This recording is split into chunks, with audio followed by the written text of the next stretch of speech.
आज सरदार पटेल संस्थान में स्थापित संपादित हो रहा है, ये देन है पूज्य भंते सुमित रत्न जी का। इसलिए मैं अपनी ओर से आई हुई जनसेवा की ओर से भंते सुमित रत्न जी को बहुत बहुत बधाई शुभकामना देना चाहता हूं। साथियों, आप जानते हैं विश्व में भारत की पहचान तथागत बुद्ध से है और बुद्ध के दर्शन से है। यहां तक कि हमारे देश के प्रधानमंत्री या राष्ट्रपति दुनिया के किसी भी देश में जाते हैं तो वहां पर भारत के विषय में भारत की ओर से प्रतीक के रूप में दूसरे देशों के राष्ट्राध्यक्ष को तथागत बुद्ध की प्रतिमा दी जाती है। और साथ ही साथ जब कभी शांति की बात आती है तो हमारे देश के प्रधानमंत्री जी भी कहते हैं हम उस भारत से आए हैं जहां बुद्ध पैदा हुए थे, और जहां बुद्ध की बात होती है वहां युद्ध की बात नहीं हो सकती है। ये भारत की पहचान बुद्ध से है, ये हमारी अतीत गौरवमयी संस्कृति है।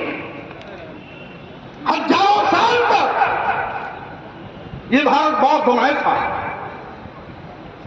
नागवंश, कभी नागवंशी शासक, कभी हर्यवंशी,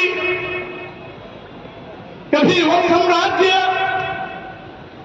कभी नंदवंश, कभी मौर्य साम्राज्य, कभी पाल साम्राज्य और महाराज हर्षवर्धन तक ये सिलसिला लगातार चला आता रहा। आप जानते हैं ये जो कुंभ मेला का आयोजन इस संगम तट पर होता है, इसका भी श्रेय बौद्ध राजा महाराज हर्षवर्धन को जाता है, क्योंकि यह परंपरा उन्होंने शुरू की है। आज हमारी संस्कृति को लोगों ने चुराया है, हमारी संस्कृति को अपनाकर अपना बताया है। ये हमारी संस्कृति की खासियत है कि लाख कोशिश किया लोगों ने मिटाने को, फिर भी हमारी बौद्ध धर्म की संस्कृति सबके सिर पर चढ़ करके बोलती है, कोई इसको मिटा नहीं सकता। आप जानते हैं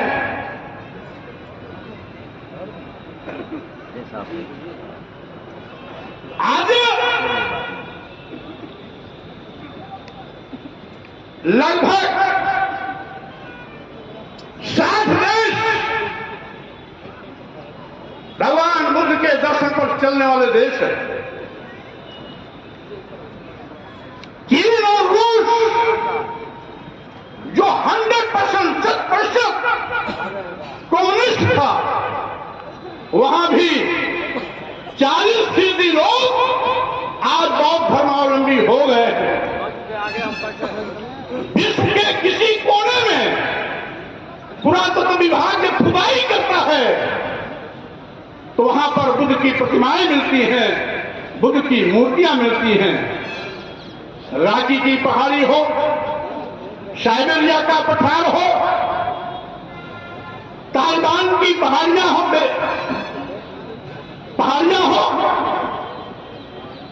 और इसी तरीके से आप इस भारत भूमि में चप्पे चप्पे पर जब भी पुरातत्व विभाग ने खुदाई की तो वहां बुद्ध मिलते हैं, बुद्धकालीन इतिहास मिलता है।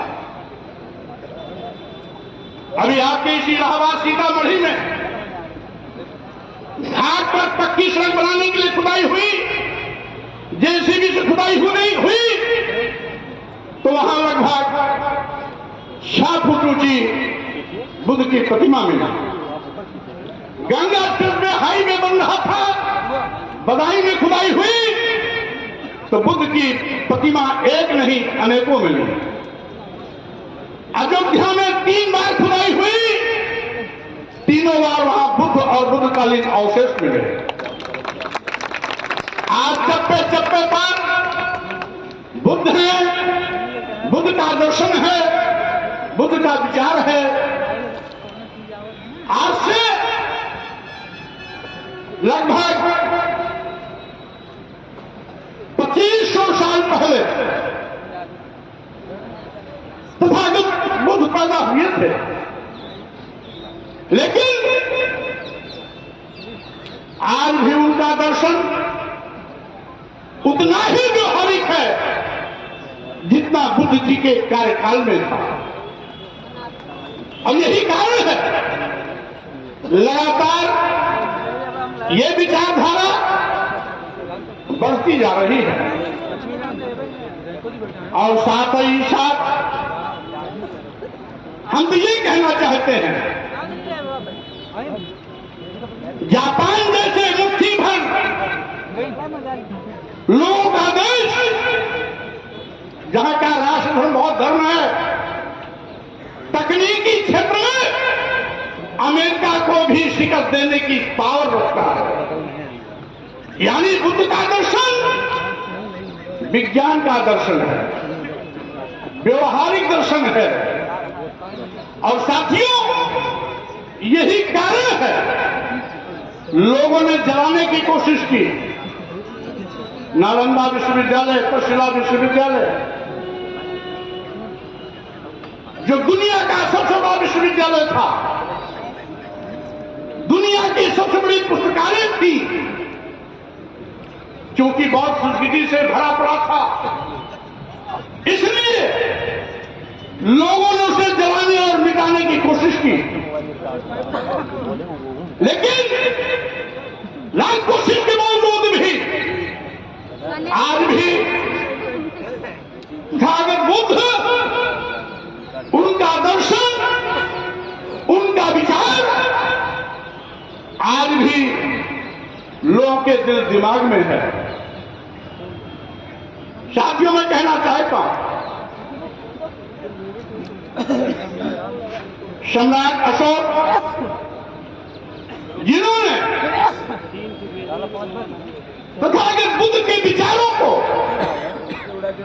दुनिया में प्रचारित और प्रसारित करने के लिए अपने बेटे और बेटी को सत्ता सुख से वंचित कर बौद्ध धर्म के प्रचार और प्रसार में भेजने का काम किया। उस समय सोचिए, पीछे कैमरा लगो है, वो सम्राट अशोक जिसके भारत में अफगानिस्तान भी था, अब हमारे क्या आप कहाँ से रिकॉर्ड कर रहे हैं? बांग्लादेश भी था, म्यांमार भी था, भूटान भी था, नेपाल भी था, वो अखंड भारत, इसने विशाल अखंड भारत का शासन सम्राट अशोक ने अपने बेटे महेंद्र सुमित्रा को उस समय लंका भेजा था तथा बुद्ध के विचारों को फैलाने के लिए। यही नहीं साथियों, इस देश में बुद्ध का दर्शन है क्या? वो दर्शन है करुणा, मैत्री, बंधुत्व, यानी प्यार का, भाईचारे का। बुद्ध के दर्शन में हम सब समान हैं, मानो एक समान की विचारधारा ही बुद्ध का दर्शन है। जात पात, छुआछूत, ऊंच नीच का कोई स्थान नहीं, सभी इंसान बराबर हैं। और इसीलिए आज यह बौद्ध दर्शन पूरे विश्व में नित्य प्रति प्रचारित और प्रसारित होता जा रहा है। साथियों, समय समय पर हमारे देश के संतों, गुरुओं, महापुरुषों ने भी इस विचारधारा को आगे बढ़ाने की कोशिश की। सम्राट अशोक से लेकर राजा हर्षवर्धन तक बड़े पैमाने पर तथागत बुद्ध के विचारों को जन जन तक पहुंचाने का प्रयास किया। इसके बाद संतों, गुरुओं, महापुरुषों ने कभी संत कबीर, कभी संत रविदास, तो कभी गुरु नानक जैसे संतों, महापुरुषों ने तथागत बुद्ध के विचारों को अमली जामा देने के लिए समतामूलक समाज की स्थापना की बात की। आगे चल करके हमारे महापुरुषों की इसी विरासत खाते को सामाजिक परिवर्तन के महानायकों ने ज्योतिबा फुले के रूप में, छत्रपति साहू जी महाराज के रूप में, सावित्रीबाई फुले, फातिमा शेख के रूप में,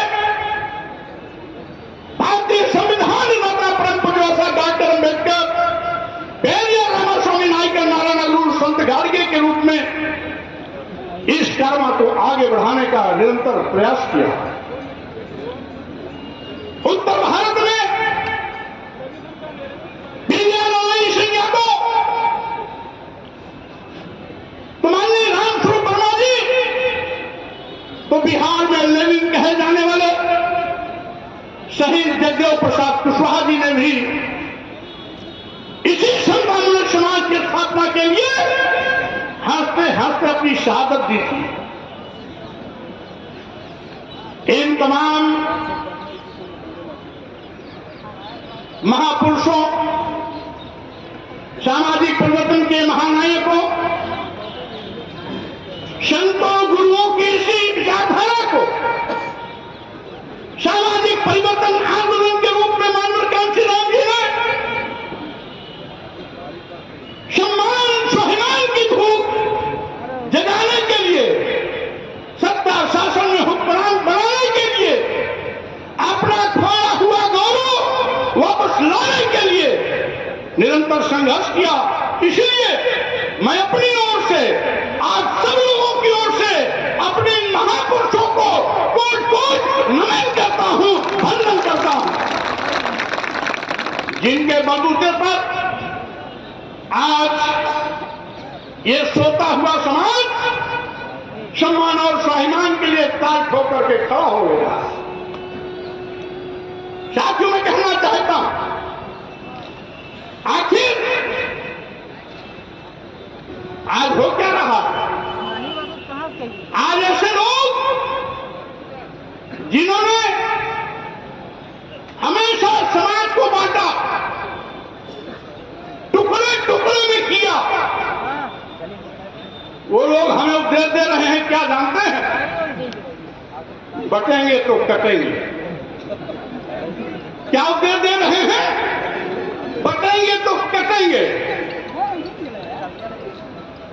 हमारे माननीय मुख्यमंत्री जी भूल गए कि करोड़ों नौजवान बेरोजगार हो गया, भूखमरी के शिकार लोग 5 किलो 10 किलो चावल पाने के लिए लाइन लगा रहे हैं, गरीबी चरम पर है, कालाबाजारी चरम पर है, छुट्टा जानवर लोगों की फसल को चरकर चौपट कर दे रहे हैं। ये भूल गए, नारा क्या दे रहे हैं? बटेंगे तो कटेंगे। इनका समर्थन कौन कर रहा है? आरएसएस के सह सर संचालक हसबोले जी। हसबोले जी क्या मैं समर्थन कर रहा हूं? अरे हसबोले जी और मुख्यमंत्री जी, मैं पूछना चाहता हूं, समाज को ब्राह्मण, क्षत्रिय, वैश्य, शूद्र में किसने बांटा? समाज में, समाज को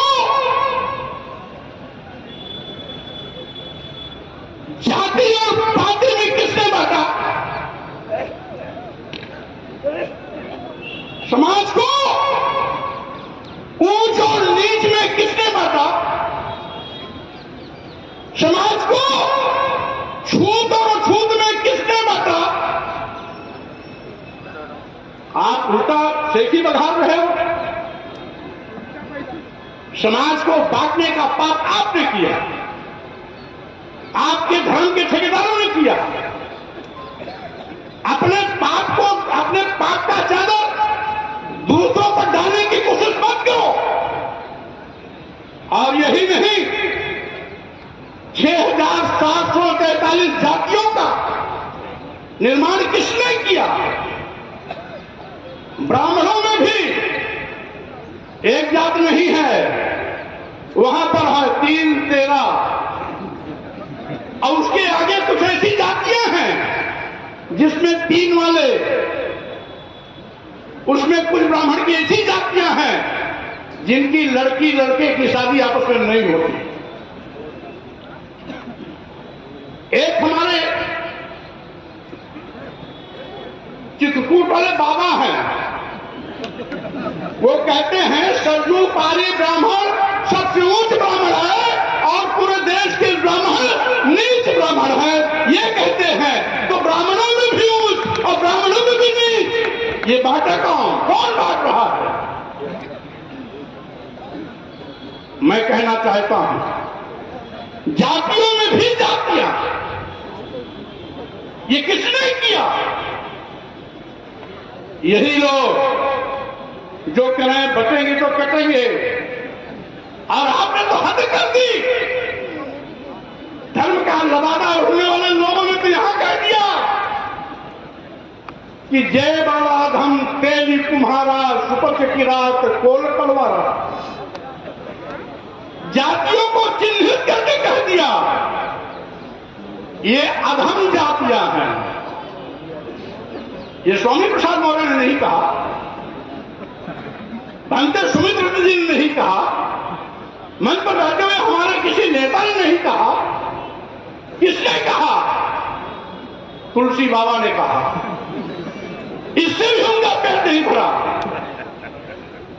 उन्होंने और क्या बटोरा कर दिया कि सम्मान केवल तुम ब्राह्मण को देना। पूजा ही विप्र सकल गुणहीना, सकल गुणहीना यानी सभी गुणों से हीन हो, तब भी तुम विप्र की पूजा करना। और पूजे न शूद्र गुण ज्ञान न प्रवीणा। गुणी है, ज्ञानी है, ज्ञान में प्रवीण भी है, तब भी उसका सम्मान मत करना। ये कौन बाता? यही नहीं, इन्होंने तो पूरे देश की महिलाओं को, पूरे शूद्र समाज को, यहां तक कि देश की किराए में फिरती आबादी को क्या कह दिया? ये मारने, पीटने और जुटियाने के पात्र हैं। ढोल गमार सूद पुष्नारी शकल तारना के अधिकारी। ये किसने बांटा? और इनसे भी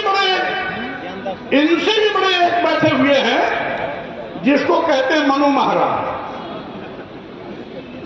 मनुस्मृति में क्या लिख दिया कि शूद्रम तु कार्येत दास्यम कृतम अकृतम वा दास्यैव तु जन्मना ब्राह्मणम तु स्वयंभुवा। यानी ब्राह्मण स्वयंभू शक्ति ताकत है, उसे कुछ करने की आवश्यकता नहीं है। लेकिन शूद्र को गुलामी करनी है, क्योंकि गुलामी करने के लिए ही शूद्र को पैदा किया गया है। यानी कौन बांट रहा है? ये शूद्र समाज को गुलाम कौन बनाने का सर्टिफिकेट दे रहा है? महिलाओं को, शूद्रों को मारने, पीटने, प्रताड़ित करने का लाइसेंस कौन बांट रहा है? तेली कुम्हार सुपच किरात कौन तलवार को अधम जात होने का प्रमाण पत्र कौन जारी कर रहा है? मुख्यमंत्री जी हर बोले जी, जरा इतिहास का ज्ञान न हो तो मेरी बात सुन करके अकल आ जाए तो ठीक रहेगा, समझ लोगे तो अच्छी बात होगी, आगे गलती नहीं करोगे। तुम्हारे और हमारे बाप दादा पुरखों ने हमेशा जोड़ा है। इसीलिए अभी नारा लग रहा था तथागत बुद्ध की करुणा हो, यानी ये समाज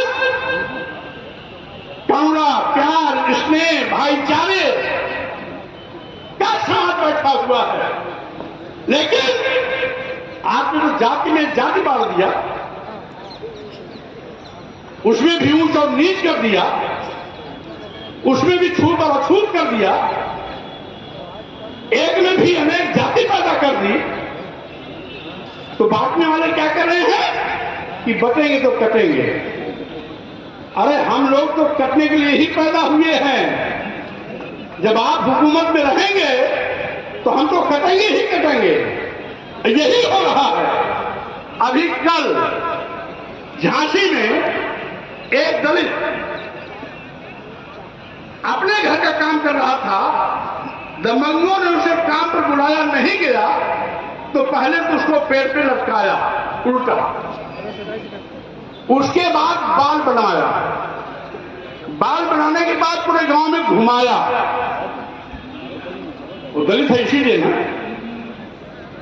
इसके पहले ललितपुर में एक कुर्मी समाज के घर में नौजवान को मारे पीटे, घर का सामान लूटे और उससे भी उसका मन नहीं भरा हुआ तो जाते वक्त उसको तेल डाल करके जलाने का प्रयास किया। क्योंकि मौके पर तत्काल पुलिस पहुंच गई, अस्पताल ले गई, किसी उसको जान बच गया। महोबा में एक चौरसिया समाज के 24 साल के लड़के को लोगों ने पीट पीट करके मार डाला। हमीरपुर में एक प्रजापति समाज के 28 साल के लड़के को दबंगों ने पीट पीट के मार डाला।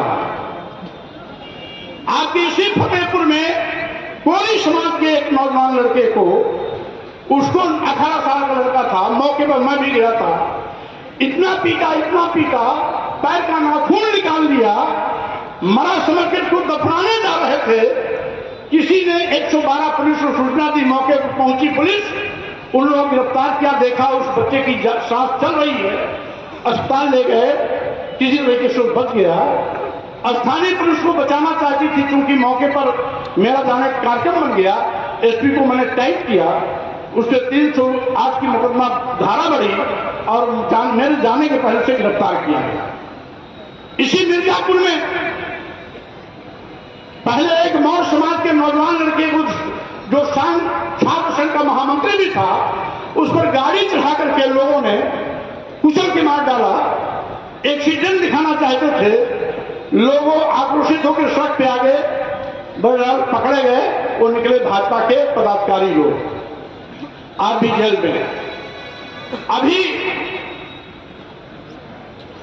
10 दिन पहले 14 साल के दलित समाज के लड़के को गलासे से काट करके मार डाला। परसों एक दलित परिवार की जमीन जबरदस्ती हड़पने के लिए इतना बुरी तरीके से दबंगों ने मारपीट की कि एक व्यक्ति की तत्काल मौके पर मौत हो गई और 7-8 लोग घायल हो गए, जो अभी भी अस्पताल में एडमिट हैं। मैं सारनाथ, वाराणसी सारनाथ सुपर थाने में गया था। नितिन नाम का मौर्य लड़का 18 साल का था, उसको दबंगों ने जला करके मार डाला। इतने से भी उनका मन नहीं भरा तो उसका एक हाथ काट लिया, उसका एक पैर काट लिया। आपके इसी रायबरेली में अर्जुन पासी 21 साल का लड़का है, दबंगों ने पीट पीट कर उसे मार डाला।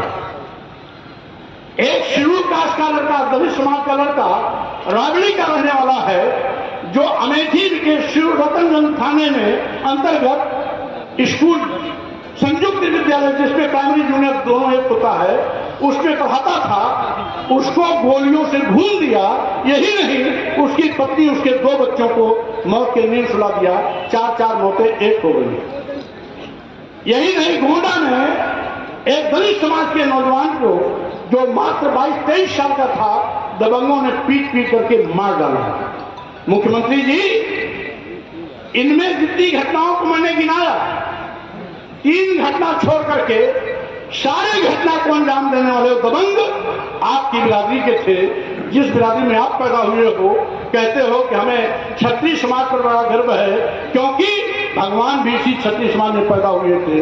तो क्या आप लोग इसीलिए पैदा हुए हैं कि लोगों को, दलितों को, पिछड़ों को गाजर मूली की तरह काटते रहो और ये गूंगा बहरा अंधा बनकर आपके हिंदू मतदान में फंसकर आपको वोट देता रहे, प्रधानमंत्री बनाता रहे, मुख्यमंत्री बनाता रहे और वो अपने बच्चों की लाश को देख करके उफ भी न कर पाए। कहते हैं बटेंगे तो कटेंगे, यहां तो सब एक हैं, फिर भी वो कट रहे हैं, मर रहे हैं, जल रहे हैं।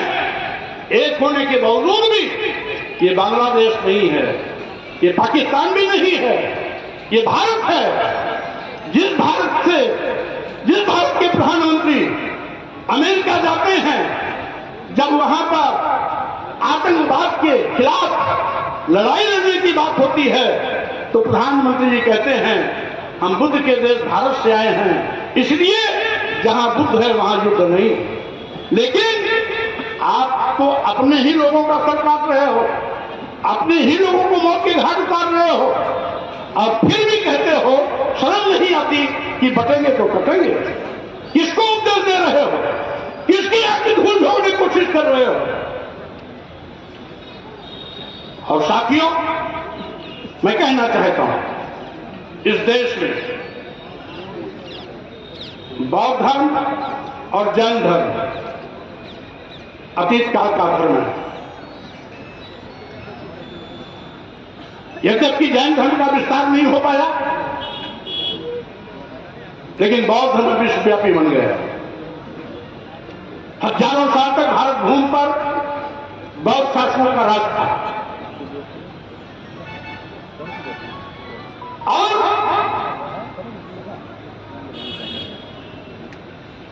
यहां पर हर्षवर्धन साम्राज्य के बाद 1000 साल तक मुस्लिम शासकों का भी राज रहा है। उसके बाद अंग्रेजी हुकूमत भी रही है। आप जानते हैं इन धर्म के ठेकेदारों ने हजारों साल तक हमें शूद्र बनाया, गुलाम बनाया, धन धरती शिक्षा सम्मान से वंचित किया। और यही नहीं, आज जब हमारे महापुरुषों ने अंग्रेजी हुकूमत से लड़ाई लड़ करके यहां की हकीकत को बयां किया तो अंग्रेजों ने तमाम समाज सुधार की बात की। अंग्रेजी हुकूमत ने हमें पढ़ने लिखने का पहले शासनादेश जारी किया। पहले एक व्यक्ति की बंदी जाती थी, वो शूद्र समाज का होता था। अंग्रेजी हुकूमत ने इस पर रोक लगाई। पहले हमारे शूद्र समाज के बेटों की शादी होती थी तो दुल्हन उनके घर नहीं आती थी, 3 दिन 3 रात शादी कराने वाले के घर में रुकती थी। अंग्रेजी हुकूमत ने इस पर रोक लगाई। पहले बेटियों को जिंदा मार दिया जाता था, अंग्रेजी हुकूमत को बताया गया, उसने इस पर रोक लगाई। सती प्रथा, बाल विवाह होता था। अगर अचानक 10 साल, 12 साल, 13 साल, 14 साल, 15 साल की उम्र में गौने के पहले अगर लड़का मर जाता था तो लड़की को जिंदा अपने पति के लाश के साथ जलना पड़ता था। अंग्रेजी हुकूमत ने इस पर रोक लगाई। यही नहीं, कानून भेदभाव करता था। शूद्र समाज के लोगों की सजा कठोर होती थी और एक जाति विशेष के लोगों को सजा शून्य होती थी। अंग्रेजों ने बराबर कानून बनाया और उसके तहत पहला सजा हुआ बंगाल कोर्ट में नंद कुमार जी को जेल जाना पड़ा। हमारे कहने का मतलब अंग्रेजी हुकूमत ने जो भी सुधार लाए, जब देश आजाद हुआ, बाबा साहब डॉक्टर अम्बेडकर तमाम हमारे सामाजिक परिवर्तन महानायकों के साथ जो लड़ाइयां लड़ी और भारतीय संविधान लागू करने का अवसर मिला तो बाबा साहब डॉक्टर अम्बेडकर ने उन सारे अधिकारों को मौलिक अधिकार के रूप में परमानेंट इस देश के सभी लोगों को बिना भेदभाव के सबको बराबर दे दिया। बाबा साहब डॉक्टर अम्बेडकर को भेदभाव नहीं किया, जबकि डॉक्टर अम्बेडकर जी को कदम कदम पर अपमानित किया गया। प्राइमरी स्कूल से लेकर के समाज के हर उस मुकाम पर जहां भी डॉक्टर अम्बेडकर गए, जाति अपमान के कड़वे घूंट पीने के लिए मजबूर हुए। यही नहीं, विदेशों से सबसे बड़ा विद्वान होने का खिताब पाने के बाद जब डॉक्टर अम्बेडकर इस भारत भूमि पे आते हैं, तो दुनिया के सबसे बड़े विद्वान होने के बावजूद भी उनके जाति अपमान के कड़वे घूंट पीने के लिए उनको मजबूर किया गया। लेकिन उसके बावजूद भी डॉक्टर अम्बेडकर का दिल इतना बड़ा था कि जब संविधान लिखने का मौका पाए तो उन्होंने किसी के साथ कोई भेदभाव नहीं किया। वो चाहते तो अपने लोगों को विशेष अधिकार दे सकते थे, लेकिन नहीं किया। ब्राह्मण, क्षत्रिय, वैश्य, शूद्र, हिंदू, मुस्लिम, सिख, ईसाई, बौद्ध, जैन, पारसी, सबके लिए एक कानून। जो भी भारत में रहता है वो भारतीय है, और सबको एक कानून सामने दिया भारतीय संविधान के माध्यम से। सबको पढ़ने लिखने का अधिकार, सबको धन अर्जित करने का अधिकार, सबको सम्मान स्वाभिमान से जिंदगी जीने का अवसर, सभी को विकास के क्षेत्र में आगे बढ़ने का समान अवसर। और इसीलिए साथियों, मैं कहना चाहता हूं, हमारे महापुरुषों ने जब जब मौका आया है तो उन्होंने सबके सम्मान और स्वाभिमान का ख्याल किया। वो चाहे सम्राट अशोक रहे हों, अन्य बौद्ध शासक रहे हों, और वर्तमान में चाहे बाबा साहब डॉक्टर अम्बेडकर रहे हों, सभी महापुरुषों ने कोई भेदभाव नहीं किया।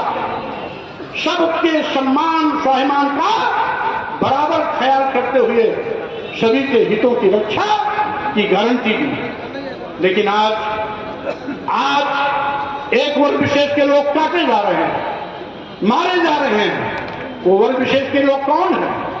वर्तमान में अनुसूचित जात, अनुसूचित जनजात और पिछड़ा, जिसको पहले शूद्र कहा जाता था, वही आज भी काटा जा रहा है, मारा जा रहा है, जलाया जा रहा है। एक वर्ग विशेष के लोगों को, दलितों, आदिवासियों, पिछड़ों को काटने, मारने, जलाने का लाइसेंस मिला हुआ है। उनके घर पर बुलडोजर नहीं जाता है, उनके खिलाफ कठोर कार्रवाई नहीं होती है, उनके घर नहीं गिराए जाते हैं।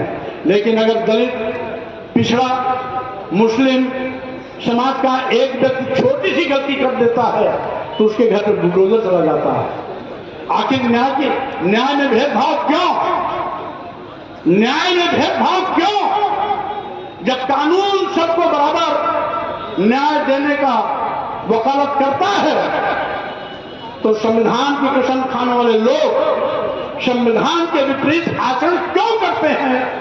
ये अपने आप सोचने और समझने की जरूरत है। साथियों, मैं कहना चाहता हूं, आज के प्रदेश में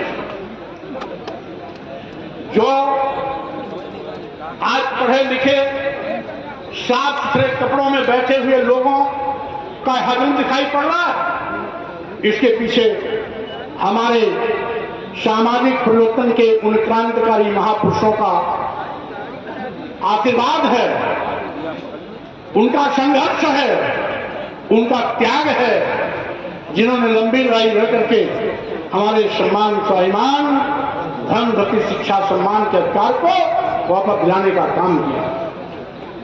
अन्यथा जानते हैं, हमें तो जानवर से बदतर माना जाता था। बाबा साहब डॉक्टर अम्बेडकर के इतिहास में पढ़े होंगे, महार का तालाब आंदोलन देखा होगा, उसमें कौवे पानी पीते थे, गीध और चील पानी पीते थे, सुअर लौटती थी, भैंसें लौटती थी, गाय पानी पीते थे, लेकिन उसमें शूद्रों को पानी पीने का अधिकार नहीं था। यह अधिकार बाबा साहब डॉक्टर अम्बेडकर ने लड़के दिलाया था। लेकिन आज आजाद भारत में भी आज कुछ लोग मनवादी व्यवस्था को लाने की कोशिश कर रहे हैं, थोपने की कोशिश कर रहे हैं। ये बहुत ही चिंतनीय विषय है। और ऐसे ही जो मनवादी व्यवस्था को थोपना चाहते हैं, वही हमें उपदेश दे रहे हैं कि बटेंगे तो कटेंगे। मैं कहना चाहता हूं, आज आप सत्ता में हो, गलत परंपरा मत डालो। सत्ता में बैठे हुए लोगों से मैं कहना चाहता हूं, ये गलत परंपरा मत डालो, क्योंकि तुम 5% हो, गलत परंपरा डाल रहे हो। जिस दिन 93% लोगों के हाथ में सत्ता आएगी तो तुम कहां खड़े होगे, इसको भी सोच करके देखो। इसलिए ऐसा मत करो। जिंदाबाद जिंदाबाद। इसलिए गलत परंपरा मत डालो, संविधान के विपरीत आचरण मत करो, इंसानियत का कत्लेआम मत करो, इंसानियत को जातियों और धर्मों में बांट करके उनके साथ भेदभाव मत करो। इस देश का हिंदू, मुसलमान, सिख, ईसाई, पारसी, बौद्ध, जैन सभी भारतीय हैं। जो भी इस देश का है, वो भारत का जो भी है वो हमारा भाई है। यहाँ का मुसलमान, यहाँ का ईसाई विदेश से नहीं आया है। समय समय पर किसी ने इस्लाम धर्म कबूल कर लिया, वो मुसलमान बन गया। किसी ने ईसाई धर्म कबूल कर लिया, वो ईसाई बन गया। लेकिन मूल बासिंदे हमारे भारत के हैं। कोई आदिवासी था, कोई अनुसूचित जात का था, कोई पिछड़ा था, और यही नहीं, अगले भी धर्म परिवर्तन किए हैं। आज इतिहास आप खोलेंगे तो अगर किसी क्षत्रिय ने इस्लाम धर्म कबूल कर लिया तो वहां पठान हो गए। किसी श्रीवास्तव ने इस्लाम धर्म कबूल किया, शेख हो गया। किसी ब्राह्मण ने इस्लाम धर्म कबूल कर लिया, सैयद हो गया। ये बात नहीं है, ये सभी देश के हैं। और यही सरसंचालक श्री भागवत जी भी कहते हैं, इस देश का मुसलमान, इस देश का ईसाई बाहर के नहीं है, वो भारत के ही लोग हैं।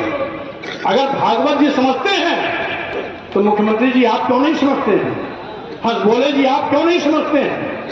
कम से कम अपने सरसंचालक की बात को मान लेते। स्वामी प्रसाद मोरा की बात मत मानिए, लेकिन अपने सरसंचालक की बात को मान लेते। सरसंचालक ने कह दिया कि जातियां भगवान ने नहीं बनाई, जातियां पंडितों ने बनाई। ये स्वामी प्रसाद मोरा ने नहीं कहा, ये भागवत जी ने कहा, संघ प्रमुख भागवत जी ने कहा। अगर संघ प्रमुख भागवत जी ने कहा तो उनकी बात क्यों नहीं मानते?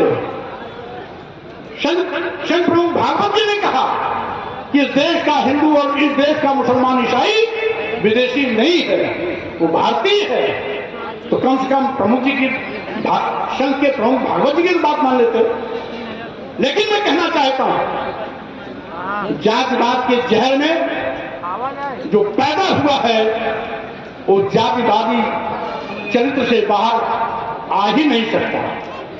ये तो गुण हमारे महापुरुषों में है, उदार मन, विशाल हृदय, सबको साथ लेकर चलने की क्षमता, मानव एक समान की विचारधारा अगर कहीं कोई मिलता है तो ताकत बुद्ध के दर्शन में मिलता है। इसीलिए मैं कहना चाहता हूं, आज साथियों आवश्यकता है, ये धम्म नगरी है, ये महाराज हर्षवर्धन की नगरी है। इसी कुंभ मेले की शुरुआत महाराज हर्षवर्धन यहां रुक करके 1 महीने तक संगम तक रुक करके अपने खजाने को गरीबों में बांटने का काम करते थे। और तब से इस कुंभ मेले की शुभारंभ हुआ। तो ये भी बुद्ध नगरी है। अंतर सुमित्र जी ने इस आयोजन को, इस संगम तक पर इसीलिए किया कि कम से कम इसी बहाने हमारे अतीत गौरवशाली महाराज हर्षवर्धन की इस महानगरी पर हमें एक बहुत बड़ा महासम्मेलन, विश्व बौद्ध सम्मेलन के रूप में करने का मौका मिलेगा। इसलिए मैं पूज्य भंते स्मृतन जी को बहुत बधाई शुभकामना देता हूं कि आपने केवल विश्व बौद्ध महासम्मेलन का आयोजन नहीं किया, बल्कि महाराजा हर्षवर्धन जो बौद्ध शासक थे, उनके अतीत गौरवमयी धम्मनगरी इस प्रयाग की धरती को आपने धन्य किया है और ये बताने की कोशिश की है कि ये बौद्ध राजाओं की धरती रही है, महाराजा हर्षवर्धन की नगरी रही है, ये धम्म नगरी रही है और वो व्यवस्था आज भी कुंभ मेले के रूप में चल रही है, जो विश्व के तमाम लोग आज भी इस मेले में आते हैं। मैं अपने नेपाल सहित देश के तमाम प्रदेशों से आए हुए उन अतिथियों का भी मैं अपनी ओर से भी स्वागत करता हूं, धन्यवाद देता हूं, क्योंकि मेरा छात्र जीवन इसी इलाहाबाद में बीता। सामाजिक राजनीतिक कार्यों की शुरुआत भी मेरी इसी इलाहाबाद की धरती से शुरू हुई। यही नहीं, ये इलाहाबाद नगरी इसलिए और भी महत्वपूर्ण है कि जो यहाँ का किला है, इसका शुभारंभ कभी सम्राट अशोक ने कराया था और सम्राट अकबर ने इसका पुनरुद्धार कराया। इसलिए भी यह महानगरी अति गौरवशाली नगरी है। हम इस सरजमी को भी नमन करते हैं, क्योंकि हमारा पूरा विद्यार्थी जीवन यहाँ भी था, यहीं से सामाजिक राजनीतिक कार्यों की शुरुआत की और साथ ही साथ राजनीति के विभिन्न महत्वपूर्ण पदों पर जाने का अवसर भी इसी इलाहाबाद नगरी के आशीर्वाद से मिला। इसलिए इस इलाहाबाद नगरी को भी प्रणाम करता हूं और भंते स्मृतन को वंदन करते हुए मैं आए हुए अतिथियों का स्वागत धन्यवाद करते हुए अपनी बात पर विराम देता हूं, विदा देता हूं। जय भीम, जय भारत।